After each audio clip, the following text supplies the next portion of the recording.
Hello student. हमने आपको 2024 के सेट वन के और सेट है हमारे पास 822 HB, इसके 20 क्वेश्चन करा दिए हैं। अब 21वां क्वेश्चन है हमारे पास, जिसमें हमारे पास 6 क्वेश्चन दे रखे हैं। तो 21वें क्वेश्चन के पहले क्वेश्चन को कराते हैं। तो यहाँ कह रहा है बेटा, एक घन का आयतन 1331 घन सेंटीमीटर है, प्रत्येक भुजा की ज्ञात कीजिए। अब देखिए यहाँ पर बेटा जो घन दे रखा है, तो यहाँ लिखेंगे दिया है घन का आयतन इज इक्वल टू 1331 घन सेंटीमीटर। माना घन की भुजा is equal to A centimetre है। अब इसमें क्या होता है बेटा, अब आयतन दे रखा है तो आयतन वाला फॉर्मूला लगा देंगे हम। अब घन का आयतन, घन का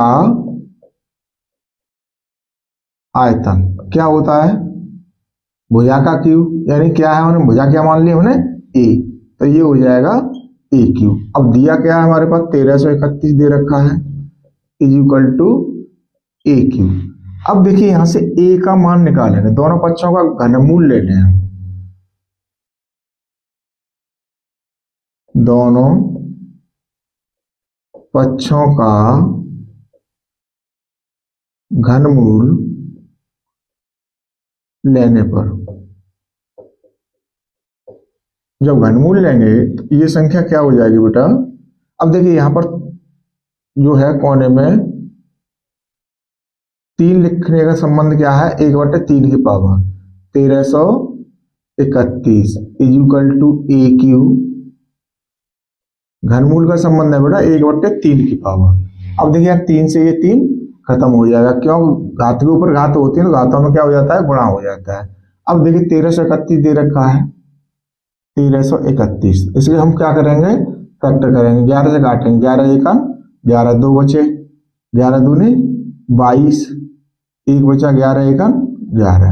अब 11 से फिर काटेंगे, 11 एकम 11, 1 बचा, 11 एकम 11, फिर हम 11 से काटेंगे, 11 एकम 11। तो देखिए यहाँ पेयर कितने का बनेगा, 3 का पेयर बनता है इसमें। तो ये कितना हो गया बेटा हमारे पास, 11 हो गया, इज इक्वल टू ए, यानी ए का मान कितना आ गया, ए। अतः घन की प्रत्येक भुजा की लंबाई बराबर 11 सेंटीमीटर है। अब यही इसने पूछा था कि घन की प्रत्येक भुजा की लंबाई क्या होगी, तो कितनी है बेटा हमारे पास, 11 सेंटीमीटर है। अब इसका नेक्स्ट क्वेश्चन है,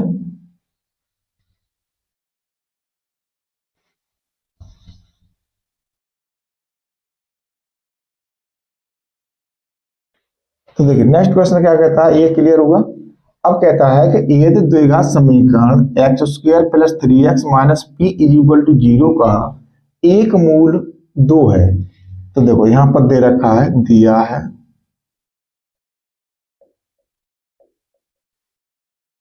है द्विघात समीकरण,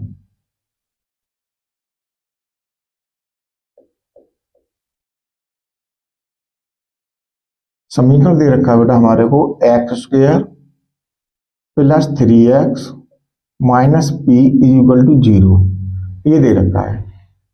जब एक मूल 2 है, इसलिए x बराबर 2 रखने पर, अब जो समीकरण दे रखा है इसमें x बराबर क्या रखेंगे, हम 2 रखेंगे, तो x² + 3x - p is equal to 0। अब देखिए यहाँ 2 का स्क्वायर हो जाएगा भाई, जो x का अगर स्क्वायर है तो 2 का स्क्वायर होगा, +3 × 2 - p इज इक्वल टू 0। अब ये कितना हो गया, 4 + 6 - p इज इक्वल टू 0। अब 6 और 4 कितने हो गए बेटा हमारे पास, 10 - p इज इक्वल टू 0। अब 10 से इधर प्लस का, उधर जाके किसका हो जाएगा, माइनस का, तो -p is equal to -10, minus से ये माइनस कैंसिल हो जाएगा, p बराबर कितना आ जाएगा, 10 आ जाएगा। यानी जो इसमें पी का मान पूछा था पी का मान हमने याद कर लिया है। अब इसके बाद में नेक्स्ट क्वेश्चन है ट्रिग्नोमेट्री का, तो उसे देखते हैं। अब देखिए बेटा यहां दे रखा है, दिया है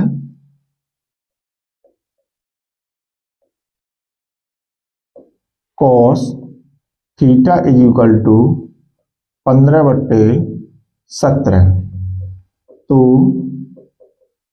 sign theta is equal to what, यानी ऐसे ज्ञात करना है। तो देखिए इसके लिए क्या काम करेंगे बेटा, एक समकोण त्रिभुज बना लो। ये है हमारे पास थीटा है, यहाँ मान लो ए, यहाँ मान लो बी, ये समकोण त्रिभुज हो गया, ये मान लो सी। अब इसमें cos थीटा दे रखा है, तो cos थीटा क्या होता है, आधार बट्टे काट। अब जब थीटा कोण हमारे पास ये है तो लंब ये हो जाएगा, तो ये तो हो गया आधार और ये हो गया काट। अब निकालना क्या है, हमें बीसी निकालना है। तो देखिए त्रिभुज ए बी सी में पीजीटी से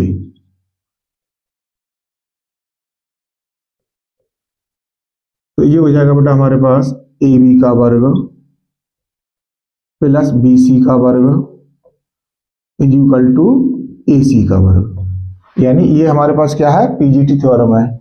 अब देखिए यहाँ पर ए बी जो दे रखा है 15 दे रखा है, 15 का स्क्वायर प्लस बी सी हमें निकालना है इज इक्वल टू ए सी दे रखा है 17, 15 होते हैं 225 प्लस बी सी का स्क्वायर इज इक्वल टू यहाँ 17 का स्क्वायर बेटा, 17 का स्क्वायर करेंगे तो 289।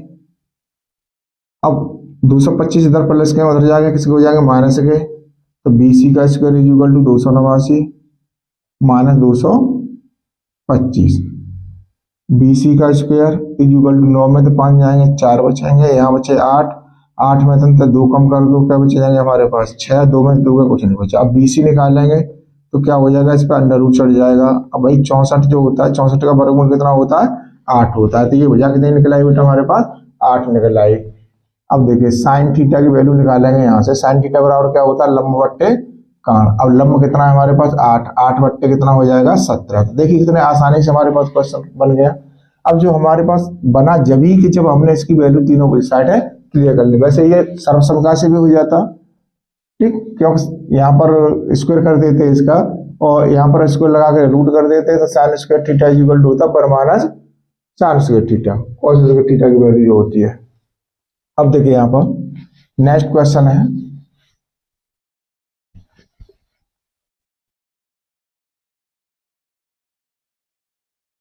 ये भी क्वेश्चन हो गया, ये भी क्वेश्चन हो गया। अब देखिए यहाँ पर कहता है निम्न सारणी बारंबार सारणी का माध्य ज्ञात कीजिए।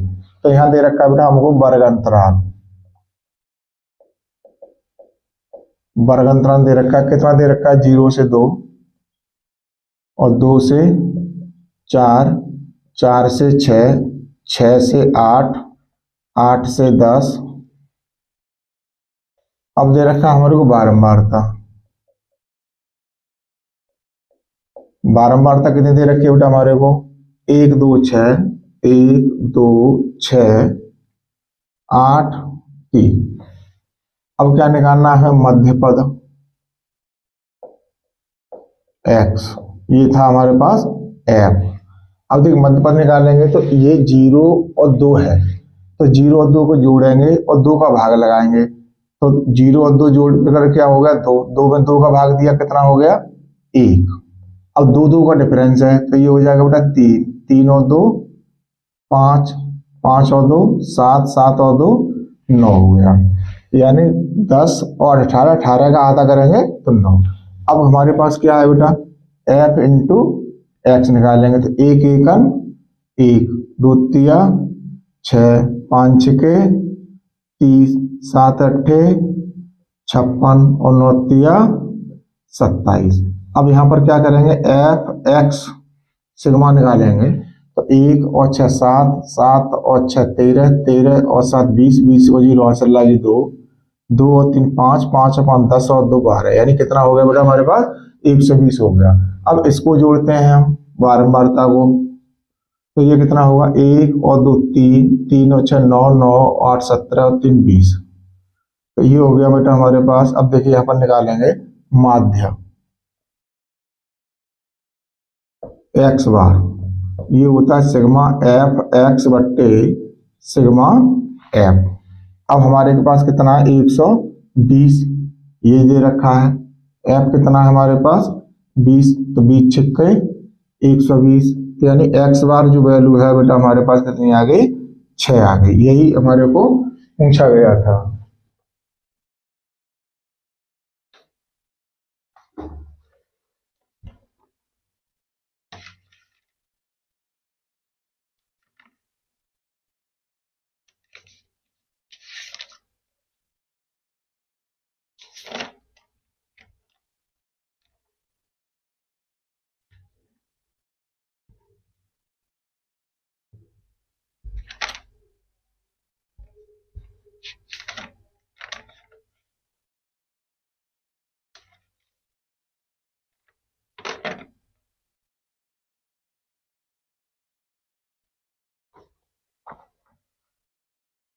अब इसे हटा लेते हैं बेटा फटाफट से।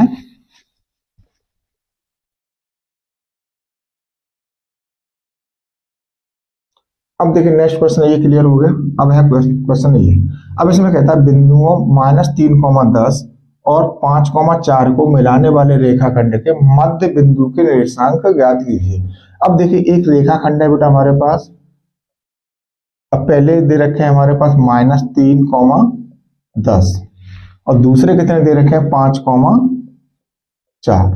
अब इसका मध्य बिंदु है ए, हमारे पास ये ए है और ये बी है। अब मध्य बिंदु मान लिए हमारे पास पी है, पी के कोऑर्डिनेट है हमारे पास x, y। अब x, y पूछा गया है, तो देखिए मध्य बिंदु के निर्देशांक, मध्य बिंदु के निर्देशांक x, y। अब ये कितने होते हैं बेटा हमारे पास x1 plus x2 upon 2, y1 plus y2 upon 2। अब ये तो हमारे पास x1 है, ये y1 है, ये x2 है, ये y2 है। तो x, y जब हम निकालेंगे तो x1 कितना है हमारे पास -3 प्लस 5/2, 10 प्लस 4/2।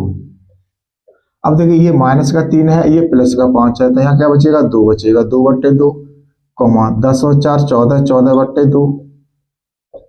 अब इससे ये काटेंगे एक बार, इससे काटेंगे 7 बार, यानी x, y की जो वैल्यू आएगी निकले कितनी आएगी बेटा 1,7 आ जाएगी। यानी यही इसने पूछा है मध्य बिंदु के निर्देशांक। तो देखिए ये क्लियर हो गया। अब हमारे पास कौन सा क्वेश्चन है चवाला बचा है, इसे भी क्लियर कर लेते हैं।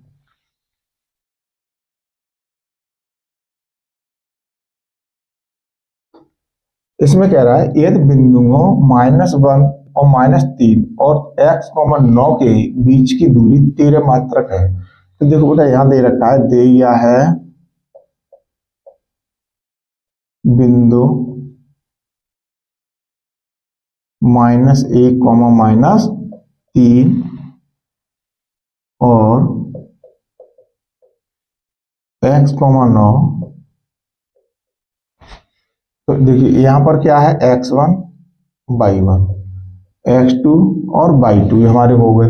अब बीच की दूरी यानी d कितना दे रखा है बेटा हमारे को 13 मात्रक, ये दे रखा है। अब फॉर्मूला क्या होता है बेटा d बराबर अंडर रूट में x2 माइनस x1 का whole square plus y2 minus y1 का होल स्क्वायर। अब d कितना दे रखा है 13 दे रखा है इज इक्वल टू, अब हमारे पास क्या है x2 कितना है बेटा हमारे पास x है माइनस, अब x1 हमारे पास घटना है लेकिन माइनस में ही दे रखा है तो ये हो जाएगा 1 प्लस का। अब दूसरा है y2 कितना है हमारे पास 9 है और y1 कितना है बेटा हमारे पास -3 है, तो ये भी हमारे पास क्या हो जाएगा जुड़ जाएगा। अंडर रूट लगा देंगे। अब देखिए यहां से हमें रूट हटाने के लिए क्या काम करना पड़ेगा, दोनों पक्षों का वर्ग करना पड़ेगा। दोनों पक्षों का वर्ग करने पर, अब जब दोनों पक्षों का वर्ग करेंगे तो इधर हो जाएगा 13 का स्क्वायर, इधर से हट जाएगा ये रूट x प्लस 1 का होल स्क्वायर प्लस 9 3 12 इन 12 का स्क्वायर। अब ये 13 का वर्ग कितना होता है, 169 होता है, इज इक्वल टू, अब इसका होल स्क्वायर खोलेंगे a प्लस बी से, तो x square plus 1 plus 2x plus 12 का वर्ग कितना होता है बेटा, 144 होता है। तो देखिए एक्स 169 माइनस का 1 इधर आ जाएगा, माइनस का 144 आ जाएगा, is equal to x square plus 2x। अब ये कितने हो गए, 169 minus 145 is equal to x square plus 2x। अब देखिए 145 इसमें से कम कर दो बेटा, तो 9 में तो 5 जाएंगे, कितना बचेगा, 4। अब 6 में से 4 कम करेंगे, कितना बचेगा बेटा हमारे पास, 2 बचेगा। इधर एक है, एक में से एक जाएगा, कुछ नहीं बचेगा, तो ये हो गया एक्स स्क्वायर प्लस 2x। अब ये 24 है, उधर ही लेके जाना है हमें, तो x square plus 2x minus का हो जाएगा बेटा 24 इक्वल टू 0। अब देखिए 24 का जो अचर पद है हमारे पास, 24 का एक्स से गुणा कितना, 1, 24 से 24। अब ये माइनस का है तो घट करके हमारे पास 2x बन जाए, गुणा कर दें तो हम कितना हो जाए, 24 हो जाए। तो इसमें क्या काम करना है कि इसे 24 के फैक्टर करने हैं, तो 24 के हम काम करेंगे, फैक्टर करेंगे, तो 2 से काटेंगे, 2 1 2, 2 दूनी 4, और 2 से काटेंगे 2 छक्के 12, फिर 2 से काटेंगे बेटा हम 3 बार, अब 3 से काटेंगे इसको 1 बार। अब देखिए हमारे पास जो 2x बच रहा है, तो 2 दूनी 4, 4 दूनी 8, 8 में 3 कम करके नहीं बचेगा, तो 6 और 4 कर लो यहाँ पर, तो ये तो हो जाएगा 6 और ये हो जाएगा 4, तो 4 6 24 24 हो जाएंगे, और 6 में से 4 कम करेंगे तो कितना बचेगा, 2 बचेगा। तो देखिए यहाँ पर x square plus 6x minus का 4x minus 24 is equal to कितना हो गया, 0। अब इसमें से x कॉमन आ जाएगा बेटा, तो यहाँ बचेगा x प्लस 6 माइनस का 4 कॉमन ले लेंगे, तो x प्लस 4 छक्के 24 इक्वल टू 0। अब x प्लस 6 कॉमन लेने के बाद क्या बचेगा हमारे पास, x माइनस 4 बच जाएगा इक्वल टू 0। अब देखिए यहाँ से पहला वाला उठाएंगे हम, x प्लस 6 इक्वल टू 0, तो x इक्वल टू कितना हो जाएगा बेटा हमारे पास, माइनस का 6। एक वैल्यू तो हमारे पास x की आ गई, और दूसरी वाली वैल्यू जो है हमारे पास बेटा x माइनस 4 इक्वल टू 0, तो x इक्वल टू 4। अब पूछा क्या गया था इसमें, x के मान ज्ञात कीजिए, अतः x के मान -6 और 4 हैं। ये बेटा हमारे पास इसके मान क्लियर हो जाते हैं।